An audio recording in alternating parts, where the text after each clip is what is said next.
오늘은 요한계시록의 7개 교회 가운데 이제 마지막으로 라오디게아 교회를 통해서 우리가 함께 은혜를 나누도록 하겠습니다.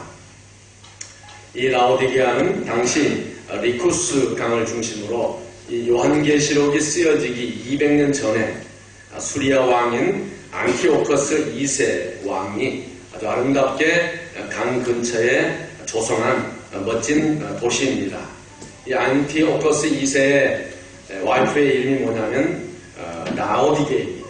그래서 자기 아내의 이름을 따서 좀 하원을 빌어주시고요. 그 아내의 이름을 따서 라오디게아라고 도시 이름을 이렇게 부르게 되었습니다. 에베소, 우리가 제일 처음 살펴보았던 이 에베소로부터는 약 68km가량 떨어진 헬라의 문명과 또 이성적인 학문에 기초를 둔 내륙도시입니다. 주후 70년까지, 예수님 태어나신 이후 70년까지는 유대인들이 이 도시에 아주 자유롭게 와서 살고 있었습니다. 그래서 유대교도 마음껏 들어올 수 있었고, 또 그러다 보니까 기독교도 쉽게 그 도시에 정착을 할 수가 있었습니다. 강변에 도시하고 있었기 때문에, 이 도시가 있었기 때문에 이 라오디게아는 푸른 초장이 아주 많았습니다. 그래서 이 면양, 양을 키우는 면양 사업이 아주 굉장히 굉장히 발달되었는데요. 양털이 많이 생산되었기 때문에, 그런데 특별히 라오디게아는 양털 중에서도 흑색 양모가 많이 생산이 되었다고 합니다. 특별히 카페트 산업도 아주 이 라오디게아의 지역의 특산물로, 그래서 그 지역 특산물들이 각 지역으로 많이 팔려나가다 보니까 자연스럽게 라오디게아는 부자 도시가 되었다 하는 것입니다. 그래서 기원 후 60년경에 대지진이 일어나서 이 라오디게아를 아주 박멸했을 때 로마 원정부가 라오디게아에게 특사를 보내서 우리가 너희 도시를 재건축해 주겠다라고 하니까 라오디게아 의회에서 그럴 필요 없습니다. 우리는 우리의 자력으로 이 도시를 재건할 수 있습니다 라고 할 정도로 자존심과 부요함과 풍부함을 마음껏 누린 도시, 바로 그 도시가 라오디게아입니다. 특별히 이 라오디게아는 의과대학이 있었는데요. 의과대학이 있다 보니까 많은 의약품이 있고, 특별히 안약과 특별히 이 귀에 받은 이 귀약, 귀를 치료하는 귀약이 아주 유명했다고 합니다. 더더군다나 더 멋있는 것은 온천지대였다는 거죠. 그래서 온천지대였기 때문에 수많은 병자들이 치료하기 위해서 이 라오디게아로 몰려들었다는 사실입니다. 이 멋진 도시 라오디게아에 우리가 잘 아는 사도 바울의 제자 에바브로디도가 찾아와서 교회를 세웠는데, 에바브로디도는 이 라오디게아와 11km 떨어진 골로새 출신인데요. 이 골로새 출신인 이 에바브로디도가 이 라오디게아에 찾아와서 교회를 개척했는데, 그래서 개척된 교회 이름이 뭐냐면 라오디게아 교회라 하는 것입니다. 그러니까 이 라오디게아 교회는요, 생산품이 많았고 그 지역에 특산품이 많았습니다. 그래서 수출을 많이 했습니다. 수출을 많이 하면 돈이 많이 들어오잖아요. 그래서 아주 부유한 도시가 되었는데, 그 부유한 도시에 차지하는 그 교회가 자연스럽게 부자 교회가 되었다는 것입니다.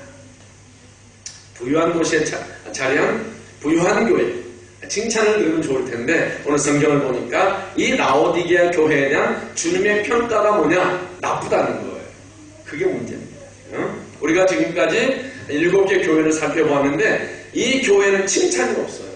지난주 빌라델비아 교회는 무슨 교회였습니까? 칭찬만 듣는 교회였는데, 오늘 이 라오디게아 교회는 칭찬은 없고 책망만 받는 그러한 교회였다. 왜 이 라오디게아 교회가 책망을 들었을까?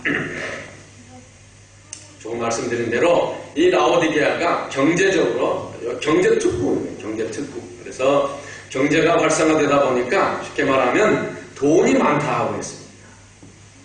교회도 부유층의 사람들이 나오니까 이 라오디게아 교회는요, 다른 문제는 몰라도 최소한 재정 문제 하나만큼은 아무 걱정 없는 그러한 교회였다는 것입니다. 건축 헌금 때문에 상처받는 교회도 없었고요. 목사님이 11조 내라 선교 헌금하라고 설교를 해도 시험받을 교인이 하나도 없을 만큼 돈 문제에 있어서만큼은 편안한 교회. 그렇죠? 교회가 부자인 것이 잘못이 아닙니다. 재정이 넉넉하면 얼마나 좋겠어요. 우리 교회도 재정이 차고 넘치면 얼마나 좋겠습니까? 그래서 주일날에도 무조건 부표를 시켜서 막 먹고요. 얼마나 좋겠어요. 나갈 때마다 여러분 교회 와서 감사합니다 라고 봉투에다 돈 담아서 이렇게 주고 그러면 얼마나 좋겠습니까? 받지도 않겠지만 왜? 부자니까. 자, 재물도 하나님의 선물이에요. 그러니까 개인이나 교회나 그 재물을 하나님의 뜻대로 잘 사용만 하면 그것이 큰 축복이 됩니다. 그런데 솔직히 말해서 여러분 돈이 많아 보십시오. 재물은요 우리에게 큰 시험거리가 되는 거예요. 그래서 성경에 부자가 천국에 가기 어렵다고 이렇게 하는 것입니다. 그렇다면 왜 예수님께서 이 라오디게아 교회를 책망하셨을까? 왜 7교회 가운데 이 라오디게아 교회를 아주 따갑게 비판하시고 비판하고 나서 끝나는 것이 아니라 거기에 대한 구체적인 처방까지 내리셨는가? 오늘 말씀 가운데 우리가 다 읽어보았는데요. 그 내용을 우리가 한번 보겠습니다. 첫째, 15절 말씀입니다. 라오디게아 교회의 특징은 한번 따라합시다. 차지도 덥지도 않다. 차지도 덥지도 않다는 것입니다. 그러면서 주님이 뭐라고 말하느냐면 차라리 네가 차든지 덥든지 어느 한쪽이면 차라리 낫겠다. 자, 왜 이런 말을 했는가? 라오디게아의 도시의 식생활의 풍습을 보면요, 이 사람들은 뜨거운 물을 먹든지 아니면 차라리 차가운 물을 마셨습니다. 미지근한 물은 아예 마실 수 없는 것으로 이 도시의 사람은 여겼어요. 그들이 사용하는 그 제단에서 사용하는 물도 뜨거운 물 아니면 차라리 차가운 물을 사용했답니다. 절대로 미지근한 물을 사용하지 않는 도시가 라오디게아입니다. 왜 그런 풍속이 생겼는지 라오디게아의 지리적 측면을 보면 분명해지는데요. 오늘 굉장히 어수선한데요. 지금 이것도 좀 더 돌려주시고 소리도 지금 제가 굉장히 피곤합니다. 소리도 그렇고 막 주변 환경도 너무 정신이 없고 좀 집중을 좀 했으면 좋겠어요. 집중. 저는 이 설교 한 편 준비하려고 못한 설교지만은 그냥 화목금토 4일을 뻘뻘 헤매고 있는데 정신을 바짝 차려줬으면 좋겠습니다. 이 라오디게아는 히에라볼리라는 도시와 골로새 사이에 약 11km, 여기에서 이스트우드 조금 가기 전에 한 웨스트라이드 정도 되는 거리, 가깝죠. 옛날 소도시들이니까 그 11km 거리를 하여서 정삼각형처럼 연결되어 있습니다. 그런데 이 히에라볼리라는 도시는 온천 도시인데요. 그 땅속 깊은 곳에서 뜨거운 샘물이 펄펄 끓어올랐습니다. 그래서 그 물로 목욕도 하고 차게 식혀서 먹기도 하였습니다. 그런데 이 샘의 물은 그곳에서 좀 샤워링이 안 나게 할 수 없어요, 이거? 네? 어떻게 해야 되지? 이걸 조금 이쪽 벽을 안 치도록. 뒤에서 아예 이 모니터를 좀 더 많이 줄여주세요. 그래서 그 정도 해보십시오. 굉장히, 여러분들은 못 느끼시지만 저는 지금 막 굉장합니다. 그것도 보시고. 자, 11km 떨어진 라오디게아 도시로 이 온천물이 흘러내려오면서 뜨거운 것도 아니고 찬 것도 아닌 미지근한 상태로 변해버렸어요. 그러니까 이 미지근한 물은 아무짝에도 쓸모없는 물이 되어버렸어요. 왜냐하면 히에라볼리의 석회질이 그 11km 웨스트라이드에서 이 노스 스트라스필드까지 흘러오는 동안에 그 미지근한 물 속에 석회질이 함께 따라 내려온 거예요. 그러니까 그 석회질 때문에 우리가 물을 먹을 수 없어요. 우리가 동남아나 중동에 가면 물을 사 먹어야 되는 이유가 석회질 때문에 그런 거 아닙니까? 그렇다고 목욕도 할 수가 없어요. 목욕하면 안 되는 거예요. 그래서 아무 곳에도 쓸데없어 버릴 수밖에 없는 물, 그것이 바로 오늘 본문이 말하는 석회질로 가득한 미지근한 그런 물이다 그 말입니다. 그러므로 오늘 본문에서 차지도 더럽지도 않다는 말은 하나님 앞에서 전혀 쓸모가 없는 교회 혹은 전혀 쓸모가 없는 성도라 하는 뜻입니다. 그래서 오늘 15절의 뜻은 너는 지금 매우 쓸모없는 미지근한 상태에 있으니까 마실 수 있는 차가운 물이 되든지 아니면 제단에 드릴 뜨거운 물이 되든지 아무튼 쓸모가 있는 신자가 되라. 그런 의미인 거예요. 지금. 그러면서 16절에 주님이 말씀합니다. 라오디게아 교회여, 내가 이것도 저것도 아닌 이러한 미지근한 상태, 쓸모없는 상태로 있다면 중요한 말입니다. 나는 너를 내 입에서 토하여 버리리라.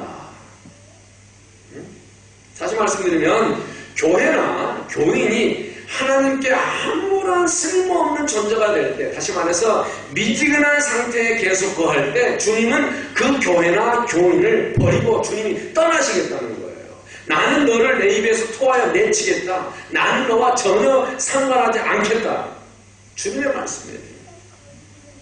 사랑하는 성도 여러분, 우리가 교회 다닌다고 다녔는데 정말 주님이 마지막에 쓸모없는 교인이 되어서 주님의 입에서 우리를 토하여 내친다면 얼마나 비참한 것입니까? 얼마나 억울한 일이에요. 자, 그렇다면 오늘 본문에서 말하는 이 미지근한 상태란 구체적으로 무엇을 뜻하는지, 예수님께 쓸모없는 상태는 어떤 상태인지, 어떤 상태이기에 도대체 어떻게 해야 벗어날 수 있는지 말씀을 보겠는데요. 첫째, 미지근한 상태는 사랑에 열정이 없는 상태. 19절 말씀을 보면 오늘 주제의 제목인데 한번 따라할까요? 네가 열심을 내라. 내가 열심을 내라는 거예요. 여기서 열심이라는 원어는 젤론이라는 단어인데요. 이 젤론이라는 단어의 뜻은 마음속에 끓어오르는 정열을 의미합니다. 참을 수 없는 그 간절함, 그 참을 수 없는 그 안타까움. 한국말로 이 젤론이라는 단어를 가장 잘 번역한 것이 열정이에요. 열정. 영어 패션이잖아요. 패션. 즉 미지근하다는 말은 주님을 향한 사랑의 열정이 없다는 뜻이죠. 오늘 이 라오디게아 교회는 주님을 향한 뜨거운 열정을 잃어버린 교회인 거예요. 잘 들어보십시오. 부자가 되다 보니까 모든 것이 귀찮아졌어요. 억지로 신앙생활 하였어요. 모든 것이 형식적이 되었어요. 생명력이 없어요. 생동감이 없어졌습니다. 기쁨이 없어졌어요. 왜요? 열정이 없기 때문에. 죽은 교회 또는 죽은 신앙과 방불한 상태가 된 것이 바로 이 라오디게아 교회의 형편이라는 거죠. 우리 주님께서는 이런 사람들에게 당부합니다. 뭐라고 당부하냐? 네가 열심을 내라는 거예요. 나를 향한 열정을 회복하라는 것입니다. 무슨 말입니까? 네가 가난하고 고난스러웠을 때는 그렇게 나와 가깝더니 지금 네가 무엇 때문에 나와 멀어졌느냐는 거예요. 풍요할수록 풍부할수록 부자가 될수록 하나님께 더 가까이 나아가야 될 거 아니냐? 왜 풍요하다고 영적인 힘이 사라지는 거냐? 그런 힘을 가질 수 있는 능력은 전혀 없는 것입니다. 그렇게 가난할 때 첫 취직을 하여서 첫 월급을 봉투에 담으면서 이것은 첫 열매이니까 하나님께 드려야 한다고 그 가난하던 시절 그런 신앙의 모습은 어디로 가고 이렇게 풍부해진 지금은 하나님의 것은 거들떠보지도 않습니까? 생활비가 턱없이 모자라던 그 가난하던 시절에 수입의 11조는 하나님께 드려야 하는 하나님의 것이라고 자기의 배고픈 배를 끌어안으면서도 하나님께 충성하던 그 신앙은 어디로 가느냐는 거예요. 문명과 문화로 지금 최고의 좋은 것을 다 누리고 사는 지금 하나님께 드리는 것은 마지못해서 마치 자선이나 베푸는 것처럼 거만스럽게 손을 내미는 이러한 라오디게아 교회가 된 것입니다. 그러면 주 예수 그리스도를 향한 열정이 어떻게 우리가 다시 생길 수 있겠습니까? 열정이라는 단어는요, 그리스도의 십자가의 고난이라는 단어가 같습니다. Passion of the Christ. 그러니까 어쩌면 패션은 열정이면서 또 하나의 뜻은 그리스도의 고난입니다. 그러니까 우리의 신앙의 열정은요, 그리스도의 십자가에서 고난을 감사하는 마음과 비례하는 것입니다. 우리가 열정을 회복하기 위해서는 예수님의 십자가의 희생과 그 십자가의 고난을 우리가 마음속에 기억하고 깨달을 때 그때 성령께서 우리의 영혼에 열정을 다시 불어넣어 주는 줄로 믿습니다. 두 번째, 미지근한 상태는 뭐냐? 18절 보니까 내게서 불로 연단한 금을 사라 라는 말씀을 보아서 주님을 위한 희생과 고생을 회피하는 거예요. 고생하기 싫은 거예요. 희생하기 싫은 거예요. 고난과 수고를 통하여서만이 우리의 믿음이 불로 연단한 금처럼 단단해지는 것인데, 이들은 그러지를 못하고 오히려 믿음의 시련이 오면 쉽게 포기하고 희생과 수고가 없는 쉬운 길을 택하였던 거예요. 우리가 돌아보면 이 현대 교회도 라오디게아 교회의 모습과 아주 흡사합니다. 예수를 믿되 편히 쉽고 아주 그렇게 믿으려는 자세로 가득 차 있습니다. 신앙을 위해서 생명까지 바쳐야 하는 것이 정상 아닙니까? 신앙은 오히려 삶의 액세서리 정도로 여기고 있는 거예요. 지금. 예수님께서는 우리를 위해서, 저와 여러분을 위해서 가족도 주시고 가족을 주시고 먹고 살 수 있는 음식도 주시고 온갖 좋은 것을 다 주셨습니다. 자기 생명까지도 우리를 위해서 내어주셨어요. 그런 주님의 은혜를 다 망각하고 이기심과 우상에 빠져서 주님을 위한 희생과 고난을 회피하는 교회, 나아가서 이 갈라디아 교회는 신앙을 팔아먹고 죄에 빠지는 거예요. 라오디게아 교회처럼 교회들처럼 교회는 다니지만은 안일함에 빠진 거예요. 영적인 안일함, 가장 무서운 게 영적인 안일함. 또 하나 게으른 거예요. 게으른 거. 또 하나 습관적인 신앙생활, 그런 습관적인 죄악에서 벗어나지 못하는 사람. 왜요? 그래서요, 우리 성도가 성도가 세상에 살면서 물질이 좀 부요해지고 물질 생활이 좀 풍성해지면요, 그러면서 육신 생활이 안정되면서 영적으로 나태해지기 시작해요. 이것은 사이클이 똑같은 거예요. 왜요? 이 땅에서는 부자인데 하나님께서 안 오고, 그것은 가난한 거예요. 땅은 부자인데 하늘에서는 가난합니다. 없는 것이 아니에요. 그런데 있는데 가난한 거예요. 차기도 덥지도 않습니다. 물질에 미직을 하였어요. 집에는 재산이 많은데 하나님의 방은 비어 있습니다. 자기는 부여하고 하나님은 가난하게 한 이들이 누구냐? 오늘 바로 라오디게아 교회의 교인들이었다는 것입니다. 고난을 싫어했어요. 세 번째, 미지근한 이 사람들에게 반드시 있는 현상이 뭐냐면, 한번 따라합시다. 타협. 죄와 진리 사이에서 타협합니다. 복음과 비복음 사이에서 타협합니다. 빛과 어둠 가운데서 타협합니다. 그래서 정체가 애매한 존재가 됩니다. 그리스도인인지 아니면 세상 사람인지 도무지 알 수 없어요. 항상 적당하게 합니다. 그들에게 이것도 저것도 다 아니고요. 세상도 맞고 이단도 맞습니다. 불교도 맞고 이슬람도 맞고 이단도 괜찮아요. 언제나 대충 믿고 적당히 하는 것이에요. 타협이에요. 타협. 교회에서는 신자들처럼 행동하지만 밖에서는 비신자처럼 행동합니다. 우리가 죽기까지 죄와 싸우며 영적 전쟁을 해야 하지만 미지근한 자들은 죄와의 전쟁을 할 필요가 없어요. 하지 않습니다. 사람들 앞에서는 복음을 전하기는커녕 오히려 복음을 부끄러워합니다. 자신이 그리스도인이라는 사실을 가능하면 많이 감추려고 합니다. 그래서 차지도 더욱지도 않는 것입니다. 교회와 세상의 양다리를 걸치고 있는 모습입니다. 마치 박쥐와 같은 사람인 것이죠. 알쏭달쏭한 사람입니다. 여러분 아십니까? 모두의 친구는 누구의 친구도 아니라는 사실을 우리가 알아야 됩니다. 이러한 미지근한 상태를 야고보 사도는 뭐라고 하느냐? 두 마음을 품은 상태다고 야고보서 1장 7절 8절에서 이렇게 말합니다. 같이 읽겠습니다. 시작. 이런 사람은 무엇이든지 죽게 얻기를 생각하지 말라. 두 마음을 품어 모든 일에 정함이 없는 자로다. 바로 이렇게 두 마음을 품은 영적 상태가 미지근한 상태예요. 주님만을 향한 참되고 충성된 그 패션이 없는 상태. 중요한 점은요, 이 상태에 있는 사람은 주님 앞에서 쓸모없는 자들이에요.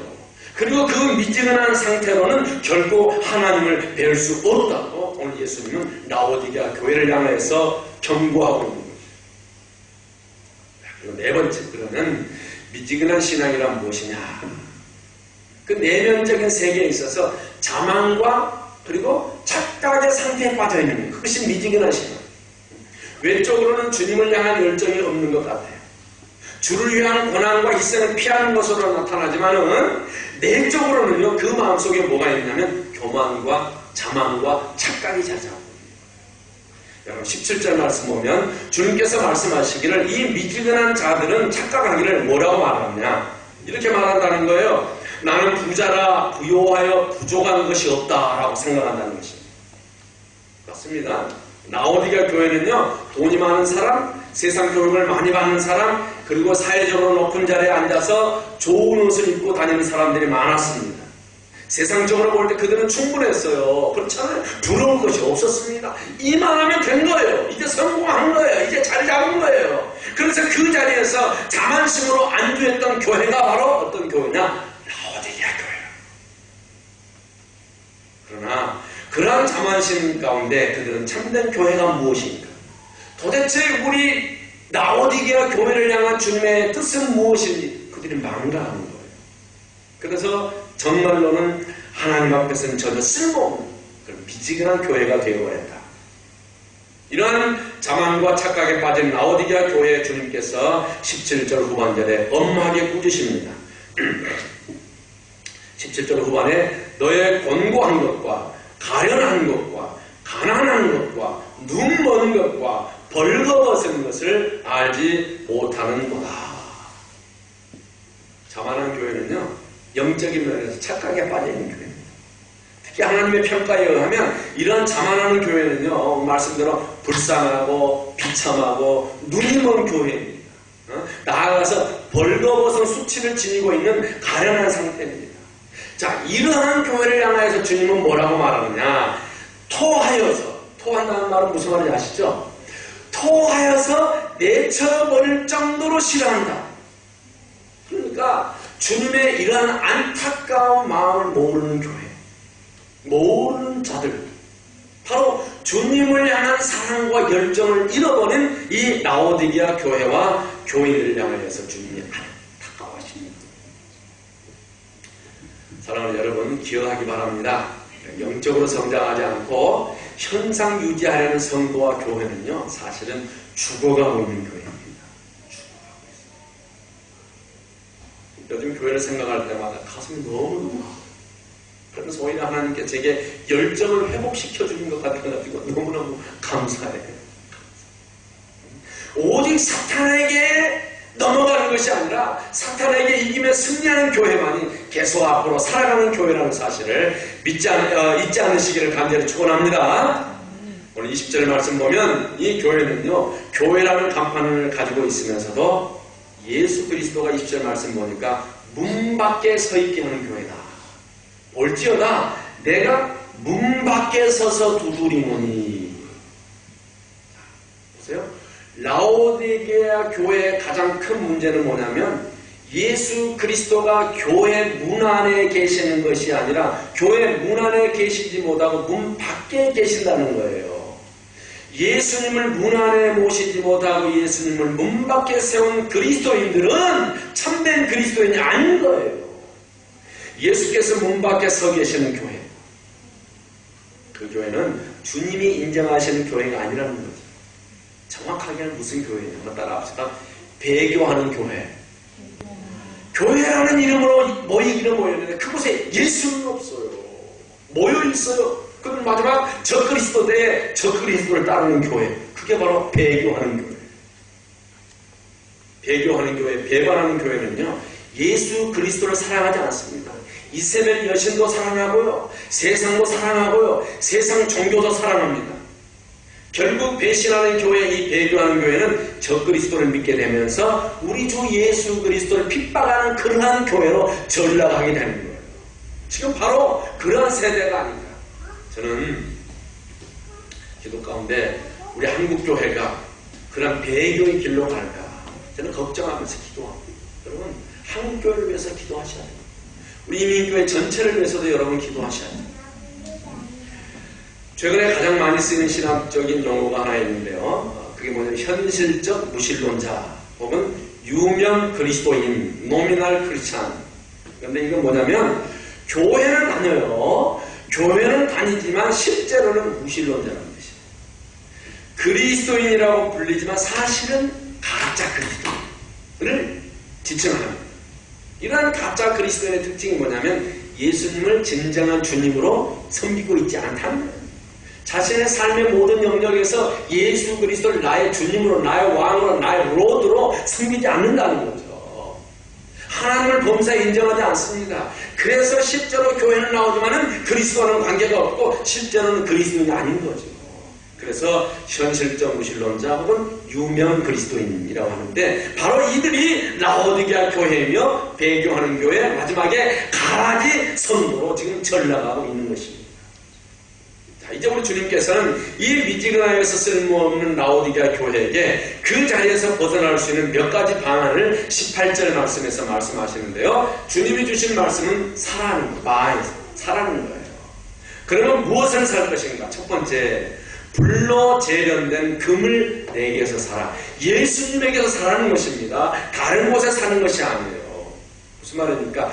금보다 귀한 믿음을 회복하라는 말씀입니다.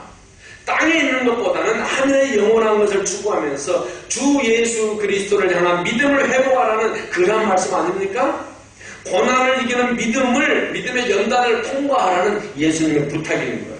어디 예수 그리스도만 우리가 바라봄으로써 고난까지도 통과하는 금보다 더 뜨거운 믿음을 소유하라. 그 금을 사라는 거예요. 예수님으로부터 금을 사는 저와 여러분 되기를 간절히 축원합니다.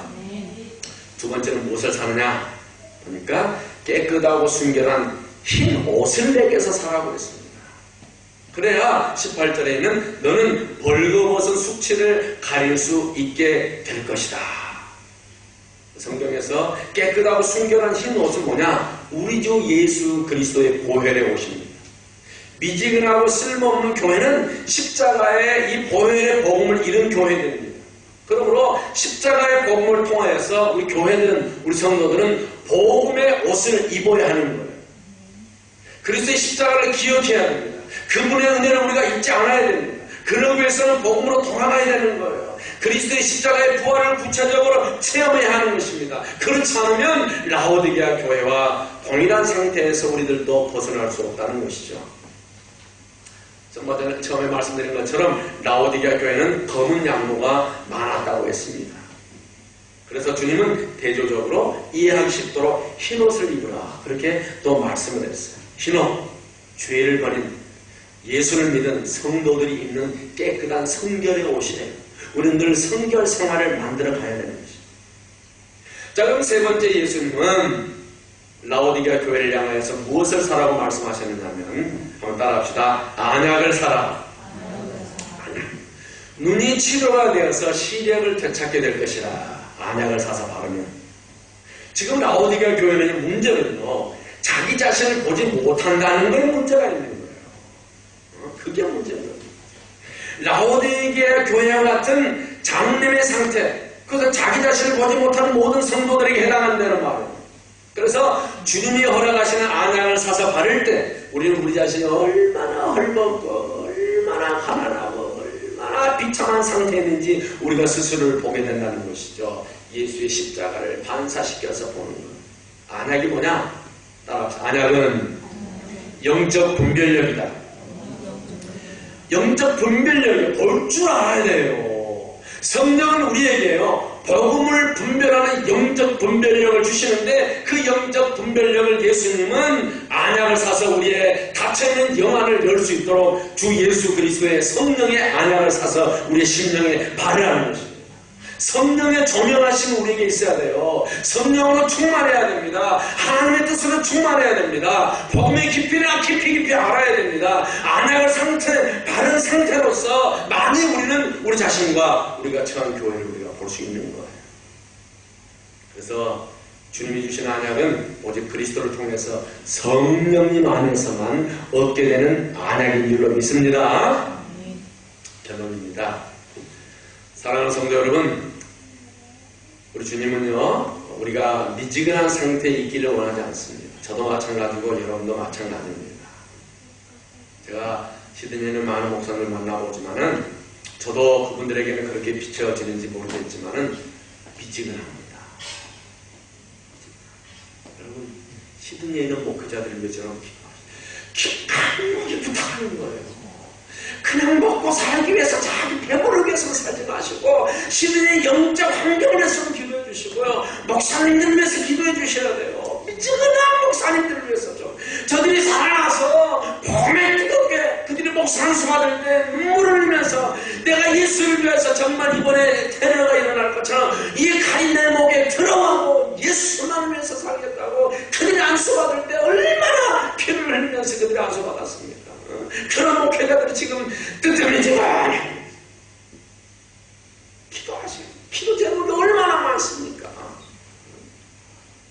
우리 주님은요, 우리가 미지근한 상태에 있는 것을 원하지 않아요. 예수님은요, 주님과 성도와의 관계에 있어서 잠시 쉬었다 가는 것이 아니에요. 쉼표가 없이 계속해서 영속적이고 계속적인 그러한 참된 사랑을 우리 주님은 원하시는 줄로 믿습니다. 주님께서는 라오디게아 교회에 간절히 말씀합니다. 19절입니다. 물은 내가 사랑하는 자를 책망하여 징계하오니. 사랑하지 않으면요, 책망하지도 않고 징계하지도 않아요. 물은 내가 사랑하는 자를 책망하여 징계하오니 그러므로 네가 열심을 내라. 그리고 뭐 하라고요? 회개하라.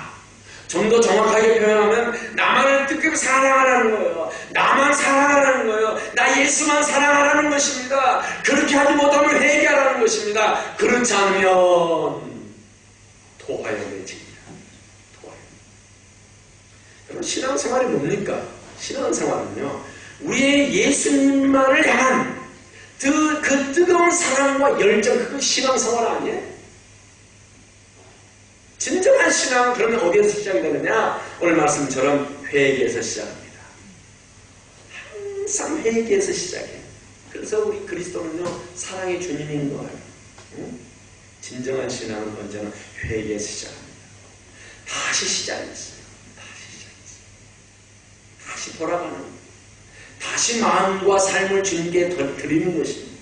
다시 마음의 문을 열고 주님을 맞아들이는 것입니다. 그것이 회개입니다. 이 시간 우리의 신앙을 미진하게 만들고 형식적으로 만들어버렸던 많은 방해 요소들이 있습니까? 그거 내려놓으면 좋겠습니다. 우리 우상들을 버리고 주님께 돌아가십시오. 왜요? 그것이 참된 회개이기 때문입니다. 회개를 통촉하시는 우리 주님의 음성 20절 말씀입니다. 같이 읽겠습니다. 시작.